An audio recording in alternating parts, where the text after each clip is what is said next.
What do most Fortune 500 executives have in common? After more than 150 conversations with executives from companies like Disney, Amazon, Netflix, and Google, I've learned that sports is a common denominator. Some of our guests' athletic experiences earned them a place in their sports hall of fame, like Chick-fil-A chairman Dan Cathy. Some hung up their cleats after high school, like Delta Airlines CEO Ed Bastian, while others, like Condoleezza Rice, claim they weren't that great in their sport. But no matter their skill level, they have all told me that being a part of a team taught them leadership lessons that they still use today.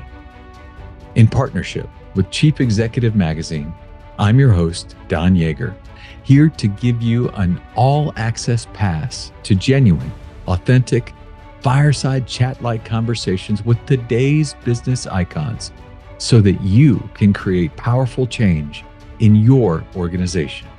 This is Corporate Competitor Podcast. With me for today's episode is Rachel Barger, Cisco's Senior Vice President of the Americas. Rachel, a former standout athlete in field hockey for the University of Delaware and Team USA, now channels her competitive spirit and teamwork skills into leading a dynamic team across 17 countries. Known for her approachability and dedication to mentoring young women in tech, Rachel's leadership extends beyond strategy to building genuine connections. Today, she's here to share insights on strategic partnerships and her unique approach to leadership. Remember to visit corporatecompetitorpodcast.com/notes for a summary of today's key points and a leadership exercise. It really comes down to win-wins. Trying to negotiate a position with two people, it can become acrimonious, and it doesn't have to. Step back and try to understand what are the goals and objectives of that other person. The real magic comes when you can get them to trust you enough to actually tell you, what are you trying to achieve? And then I tell you what I'm trying to achieve. I guarantee you there's an outcome somewhere between there where we both win. Rachel, thanks for joining us. Oh, thanks so much, Don. I'm a huge fan of your podcast. We're a huge fan of yours. When we set out to start doing this podcast over 3 years ago, we started thinking about who would we want to learn from? If I could put them all in a checklist, you would check all the boxes. Playing field hockey at Delaware, All-American team captain. Now here you are at one of the premier companies in the world in a highly successful leadership position. What did you learn playing that's helping you even today as you lead?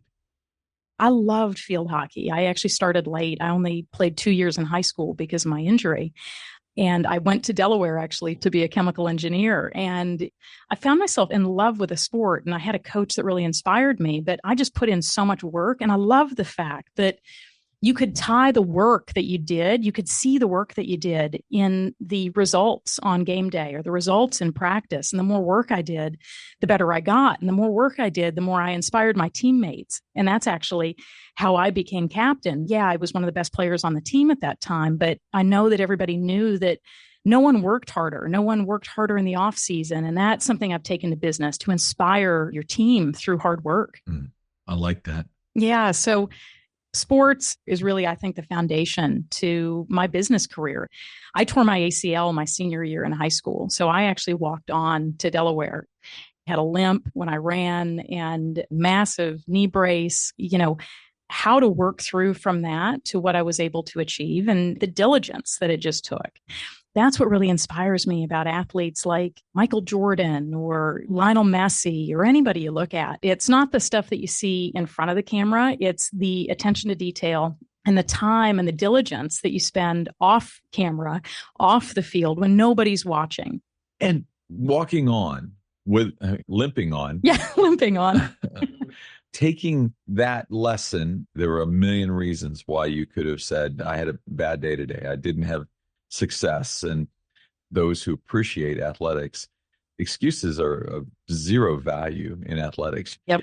As you lead your team at Cisco, That's got to be helpful as well. The ability to kind of let them know, hey, by the way, we can reconstruct things later. Let's figure a path forward now. That's right, especially in sales, because there's always something that is going to happen during a sales cycle. And you have to have that resilience and belief that you have to follow the right process steps and you have to work hard from start to finish. And to your point, there are no excuses. You have to try to find a way. At so many points, there were opportunities where I could have just said, I'm not qualified. I didn't come from one of the best schools. I didn't have that pedigree in high school. I didn't. You have to take that positivity and that optimism into sales because a lot of bad things can happen. And trying to convince someone to share their budget with you and to negotiate with you and put their career on the line to purchase something that you're asking them to purchase and believe in your business case. There are just so many parallels to those two things. I love it. You're asking someone to share their budget with you. That's a unique phrase as it comes to sales. That's pretty awesome. Can you share a memory, maybe from the field, a game, a moment, an opportunity with your team that is something that you still lean into when you think of the team that you're building today? Yeah. I love teams, and the way that I lead is all about the power of teams and helping everybody to understand their unique and individual role. Field hockey, there are these moments when you get a penalty close to the goal. It's called a penalty corner. And there are these highly choreographed opportunities where your whole team can just go against a very small number of the opposition team to try to score a goal. There's so much preparation and practice that goes into them. Actually, my two roommates and I were part of the penalty corner unit. We were unranked, playing the University of Maryland, not state rivals, but very, very close rivals in the Mid-Atlantic. They were number 10 in the U.S. at the time. No one had really honestly given us a shot. I still remember to this day, I think they had 26 shots in the game, and we had 4 shots in the entire game.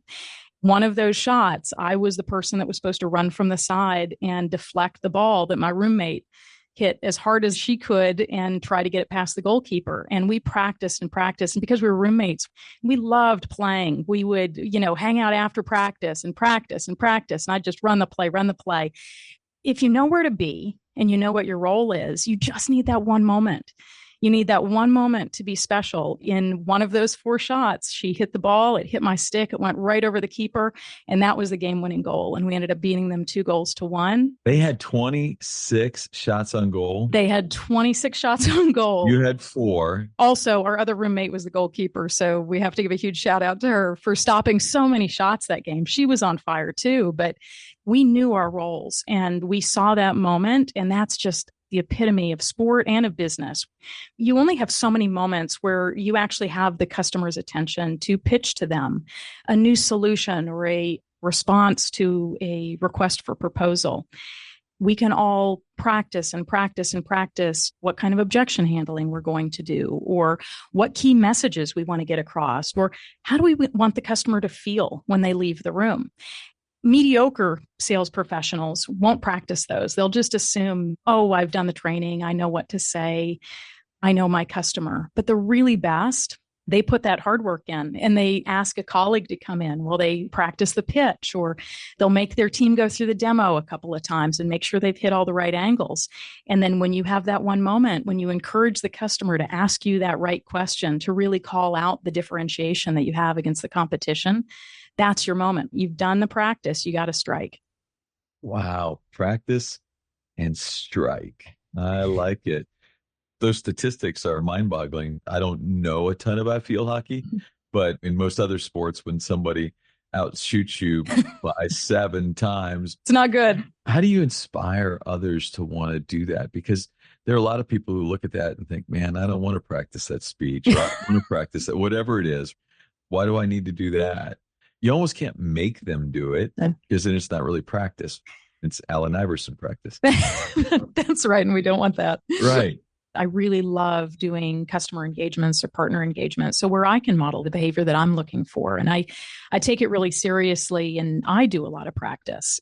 I try to make sure that any team that I'm leading understands that I'm not asking them to do anything that I'm not doing myself or that I wouldn't be doing myself. It's critical to show that you're in it with them and it's not some unrealistic thing that you haven't done too. One thing that I've read about you is your passion for molding others, specifically with young women in tech? You bet. So when I ran the Southeast for SAP, before hybrid working times, we were all in the offices. And I remember several early in career women that actually sat in cubes across from my office. And a big part of my whole methodology and philosophy is always keeping an open door, because not only can I get the opportunity to coach and mentor, but gosh, I feel like you learn so much by talking to people in all positions in the company, understanding what's really going on for their day to day. I would always stay a bit late in the office, and so would they. And so they'd come in and bring me their deals or, want to talk about things. And several of them were what we call specialist salespeople. So they weren't the direct salesperson, they were the supporting salesperson. And they really needed sometimes some help from a senior, oftentimes male, much older salesperson to trust them enough to bring them into their accounts. So I'd work with them, take a look at their pitches, give them some suggestions. And then when I was talking to some of the senior salespeople, hey, you got to give Michelle a chance. You got to give Lauren a chance. Bring her in, let her show her stuff. Everyone knows, just knock on the door and come on in. Actually, I just had somebody come in today, and it was a great discussion. It was a gentleman that's thinking about taking a bigger leadership role, and he just wanted to pick my brain on some things to think about. And it was such a great interaction because I could encourage him, because I think he is a great leader and he's going to do even more. But it was also a great interaction because I got to learn a couple of things about his workload in the new role and some of the things that he was nervous about, so that I can think about that when I'm helping to coach my team or building different communication messages. So it's a really great feedback loop. I know people did that for me when I was coming through. I was always the youngest woman in a very male-dominated profession. And I had some folks that believed in me and greased my skids a little bit. And it's so cool now to see them. All of them are fantastic saleswomen in their own right, driving big deals and building awesome customer relationships. And I really believe so many professional women talk about helping others up the rung. And that's what's even cooler, seeing one of them then mentor the next generation and help them up. It's like a mini coaching tree. Gosh, you're starting to sound like Bill Belichick now. If only. Well, you've got a job and he does. Oh, too soon. Too soon. So I love that line. Sometimes you just have to give someone the opportunity to impress. Yeah. What kind of advice would you give a leader on how to create those open doors and those opportunities to impress? A big part of being a mentor is doing that active coaching behind the scenes, the time that you put in that nobody can see. With hybrid work, so many individuals not being in an office anymore, or with very, very large teams, you have to be really purposeful about how you create the ways for open doors to exist. At Cisco, we have our fantastic WebEx technology. Good pitch. I like that. Right? Always be selling. Or, you could do text or whatever it is, but making it super clear to the team and saying it quite often. Text me about something, message me about something, and I will get back to you. That's the most important bit. People won't do it if you don't actually get back to them. So you have to walk the talk. And I tell people, hey, it may be a week or two, but I will get back to you. And I do. I'm very purposeful. I call them super skip levels. I always ask my leaders, tell me some folks in your team that you think are doing a fantastic job. Schedule 15 minutes with them just to touch base. I mean, that freaks some people out. Well, at first, it probably does. You have to be cognizant enough of yourself and your position, but you try to take the temperature down, just have a chat. I actually start with business first to create some rapport together. It's more authentic, probably, because that is your reason for knowing each other. That's right. And just to let them warm up to the conversation, because different people are comfortable or not comfortable with personal conversations. Just show you're interested and make it a positive interaction about, hey, tell me about a customer you're really excited about right now, or where's an area that you wish leadership would be investing more in, or what's a part of the solution that's having challenges right now that you need some help with, and just get the dialogue going. And then I also always ask individuals, who's somebody else I should know? Create that web, get them to suggest that next person, especially if it was a really positive interaction, because those are those ways to find those diamonds in the rough. And it's also a great way to be more accessible. When you're managing very large teams, you can just be a face in a box. How do you try to give that level of accessibility so that people feel like they know you and know what you're about? And so they care a little bit more about what you're telling them. Not just a face in the box. And then what happens is it propagates in big teams. When you've had that interaction with somebody and it's been a positive interaction, hopefully, then they tell other people about, hey, she just wanted to understand what I'm up to. And it's like a flywheel effect. It just gets moving. But for any leader out there, I really do believe there's nothing more important that you can do in your business than focus on talent. Really going deep into your organization to understand the talent that's out there and talk about diamonds in the rough. I was so lucky that I had some coaches that saw some talent and potential in me and helped mold me. I've been so lucky in my career for the same. Focus on those diamonds in the rough or those individuals that can help create a spark in a team that you already have. I talk about that with early talent all the time. Early in career talent tend to think about things differently. Now they're using more digital. They're using social media. They're using different presentation styles. I always like pairing them with a more mature sales individual in the sales sphere. You have to find the right person. It can't be someone that is not open to mentoring. Some people just like to do their own thing, and you have to recognize that. That's also a big part of my leadership methodology. Different horses for different courses. You can't treat everyone the same.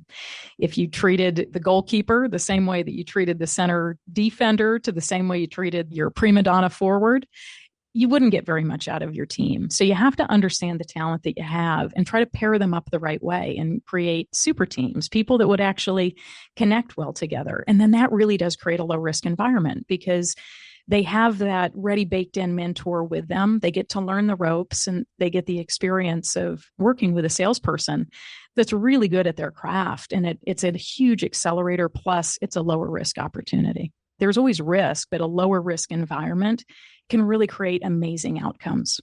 I love it. So we all talk about teams, especially in the corporate world. I think it's often overused. Yes. The truth is we have a lot of teams, in quotes, that are really people who just have the same business card. That's it. Right. That's their connection. If you were trying to coach one of us on how to take a group of disparate individuals who don't necessarily really have it together yet and build us into a team heading in a singular direction, what would be some things that you would suggest we look to do as leaders to help make that happen? Don, honestly, I'd go back to one of the things that you said in your book. You have to have a common vision and purpose. It all comes back to that.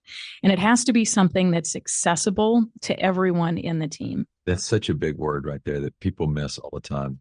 You can throw a vision or mission out there, but if every person in the team doesn't understand their exact role in how they can contribute to that outcome, they feel disconnected from the team. It has to be something that ideally it inspires them, and it's something that is a safe stretch, a strategic risk a bit, something that is achievable, that they don't think it's that thing that's so far out there that it's never going to happen in their lifetime. And they're going to keep toiling away and working at it and never achieve the outcome. As people, as competitive humans, we want to win. We want to achieve together. You know, you made reference to a couple of the big companies that you've worked for, and you've been in this massive corporate world for some time. And it always is fascinating to me when people have a sense of how they play into it. Boy, don't they come to work differently. They do, and they relish their role. It's that connection and understanding that I am making a difference when I come every day, and I'm making a difference as a part of this team and winning as a part of this team. I like it. You know, because of your success in global sales, you even won a Porsche. I did. I'm going to assume it was a 2-door Porsche. It was, and it was a lease, but it was an amazing moment. It's something, I tell you what, as a salesperson, you remember forever. I bet. Yeah. So we've talked about your recognition and appreciation for teamwork, but then you got individual ambition. You want to be tops. You want to win the Porsche. How does someone that's uber ambitious, as you clearly are, and capable, continue to manage and make sure that you're taking care of the team? If it was a 2-door Porsche, you couldn't invite them all to join you to ride.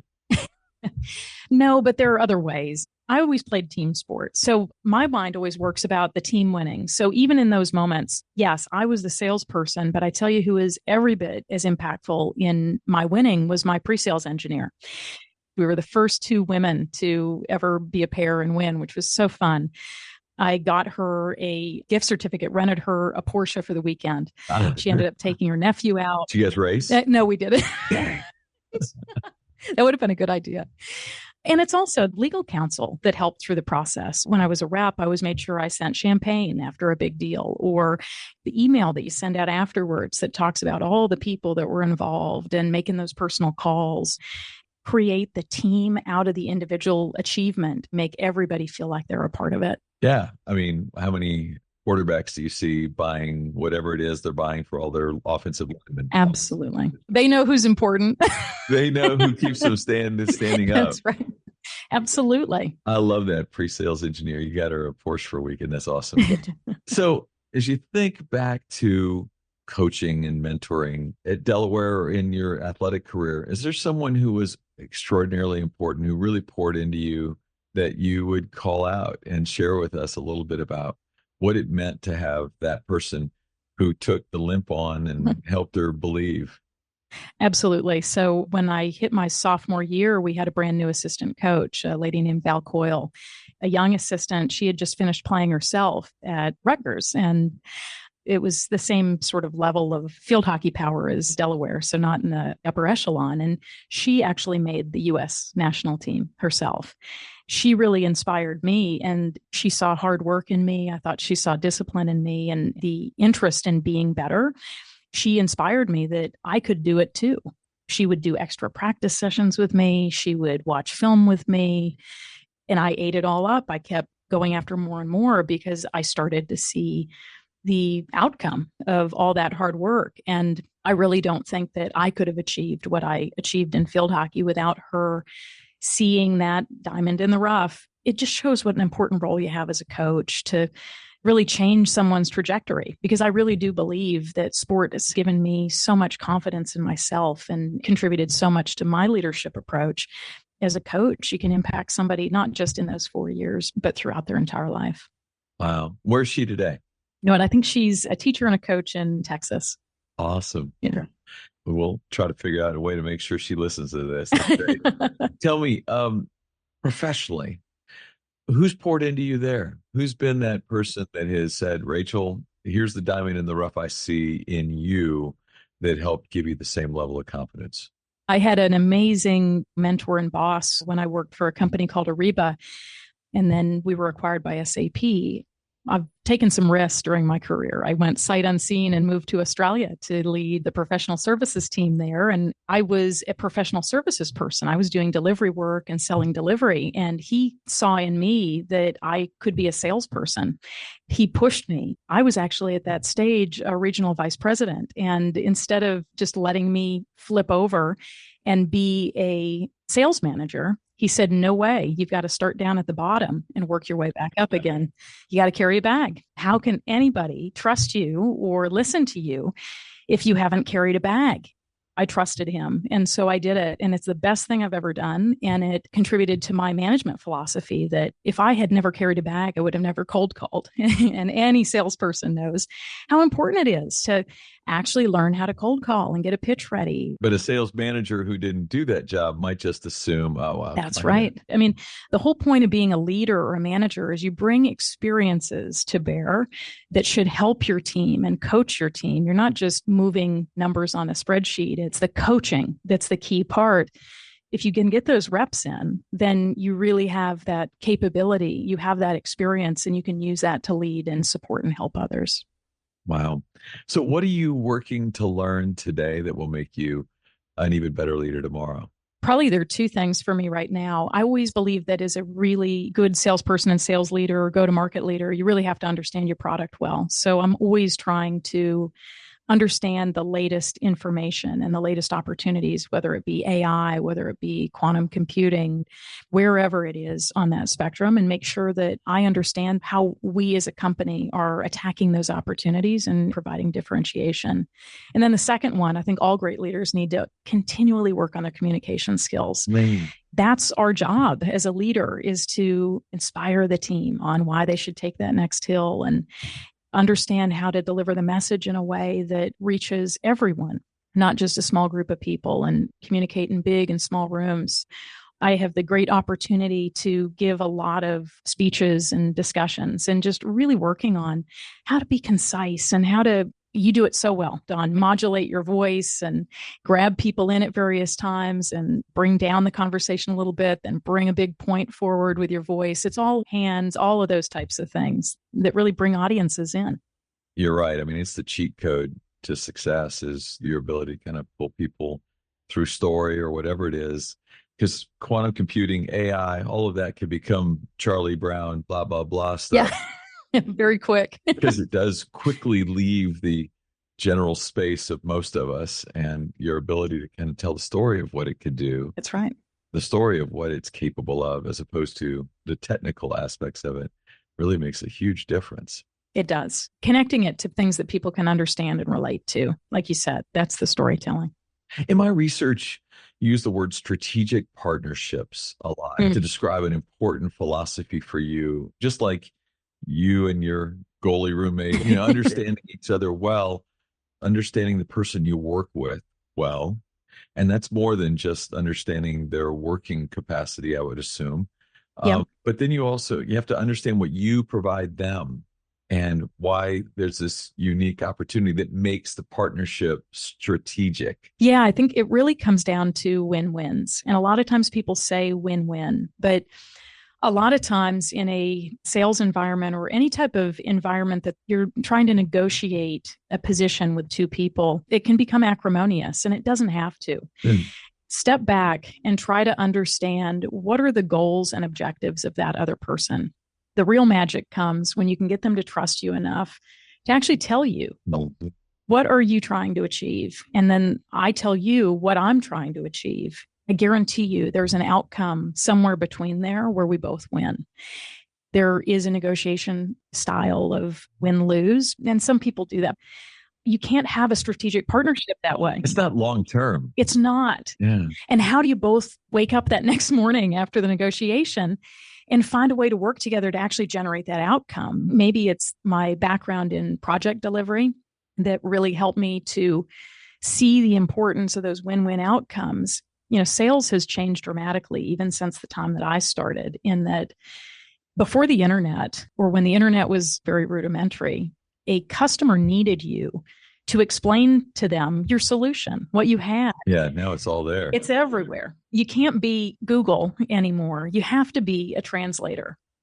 The real power and the very, very best in their field have migrated themselves from just being an information provider to actually being a translator and understanding the customer enough to not talk about what their solution is, but to talk about the changes and impacts it will make to that company's business and the differentiation it has and what's going to make it better, different, less risky, more efficient tomorrow rather than today in their company.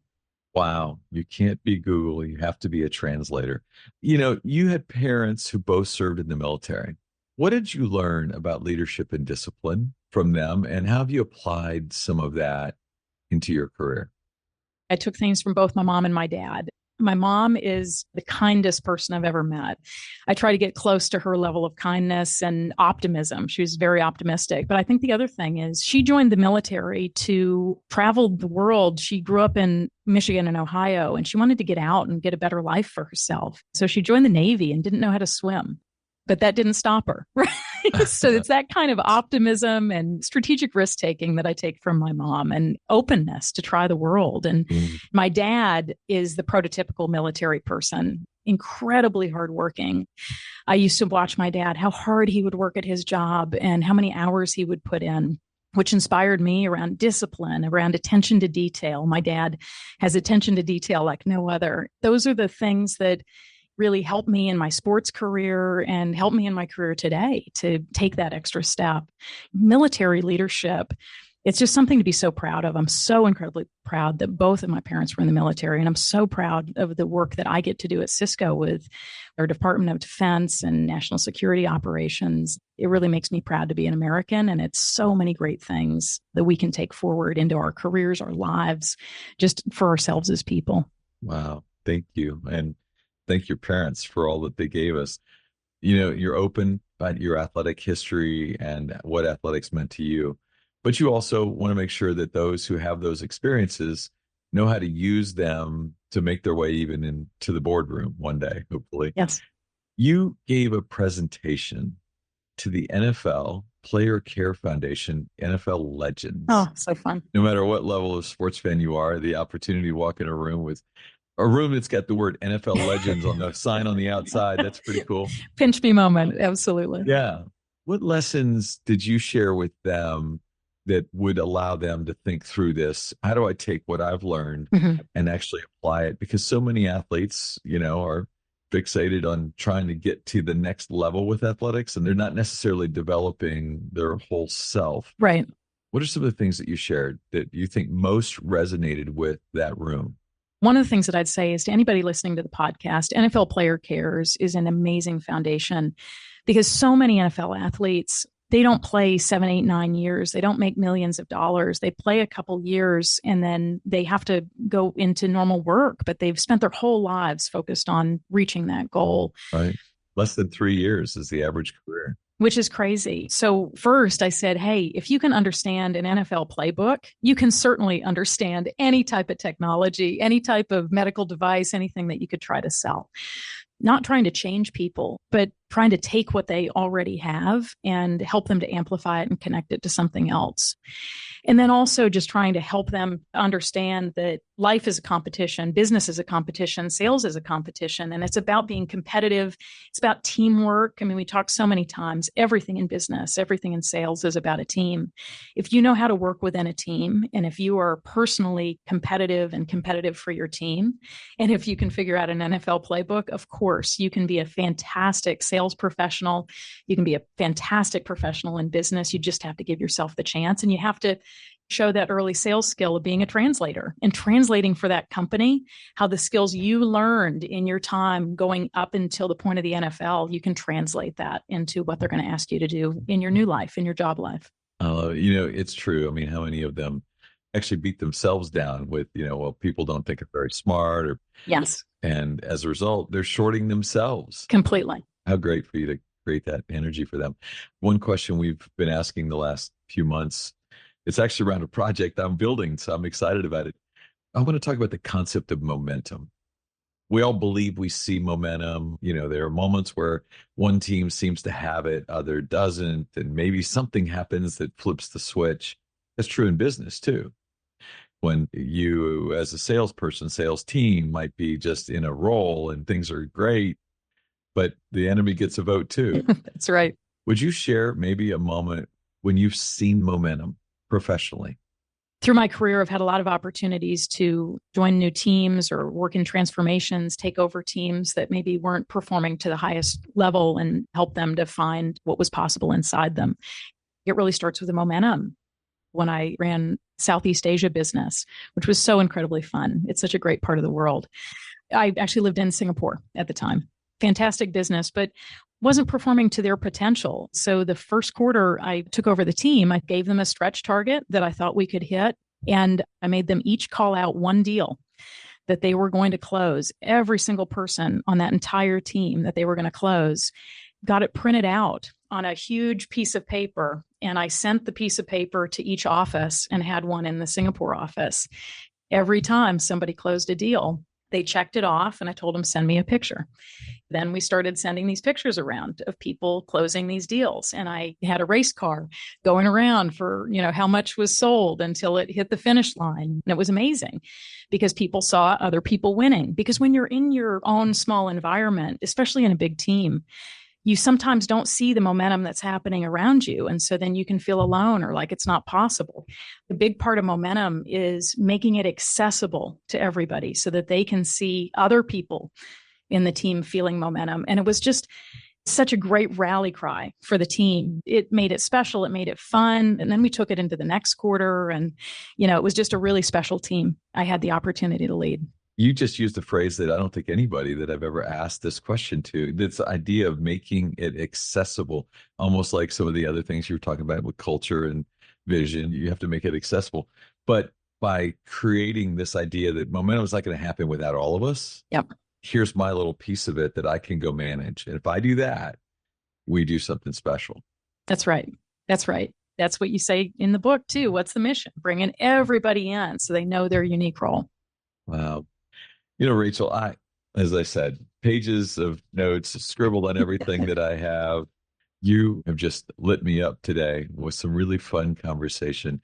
I hope it was as enjoyable for you as it was for me. It absolutely was. I so appreciate your time, Don. As much as anything, I do want to thank you for taking time today to be a corporate competitor with us. Absolutely. Hope you have a great rest of your day. Thanks so much. Wow. Rachel is just so much fun to talk to. I felt like we could have spent another 3 hours, and I don't know that I would have even completely scratched the surface of all that she's achieved. Every question seemed to lead her into another continent. It was amazing, all the places she's been and all the things she's done. But there were three things that really stood out to me from this conversation. The first was the importance she places on keeping an open door, which allowed her not just to encourage others to come in and talk to her, but it allowed her to hear conversations that were happening outside the office in a way that she would argue maybe found her one or two diamonds in the rough. As leaders and recruiters of talent, we're going to find those diamonds, but we're only going to find them if we have the open door and the ability to look. And then I love the way she described the importance of doing that same open door policy, even when we don't have doors anymore, when we're in a distributed workforce. Listen in on that portion again, if you will, because what she shared there about how to ask questions, even in those distributed conversations, really valuable. The second thing was you can't treat everybody the same. Different horses for different courses. Everyone brings a skill set to the opportunity, to your team.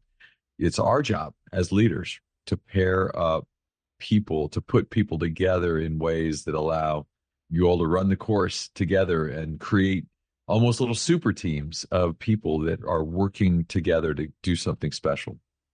And then lastly, I loved it when she talked about her mother and she talked about risk taking. Mom joins the Navy and can't swim. Well, Rachel is there and she gets an opportunity to become a sales leader, and nope, her boss convinces her that she can't become a sales leader without going back and becoming a salesperson first. In that, she earned the credibility and the respect of every salesperson since that has answered up to her, because she, as she said, carried a bag for a while. And in that time period, every one of these experiences have allowed her to become the leader that she is today. Rachel fired me up. I'm ready to go do something special today. I hope you are as well. Thank you for joining and becoming a corporate competitor with us. I appreciate you. Before we sign off, is there someone you would love to learn from as a guest on this show? Send me a LinkedIn message with your guest suggestion. It is even better if you're connected with them in some way. We'll do that interview, we'll learn from them, and we'll share the answers with you. Catch new episodes every Wednesday. Subscribe at corporatecompetitorpodcast.com to be the first to get a chance to listen. And as a thank you gift, I will send you a chapter from one of my best-selling books. Stay connected with me on LinkedIn, Facebook, Instagram, Twitter. My handle is @DonYaeger, DonYaeger. And until next week, I appreciate you.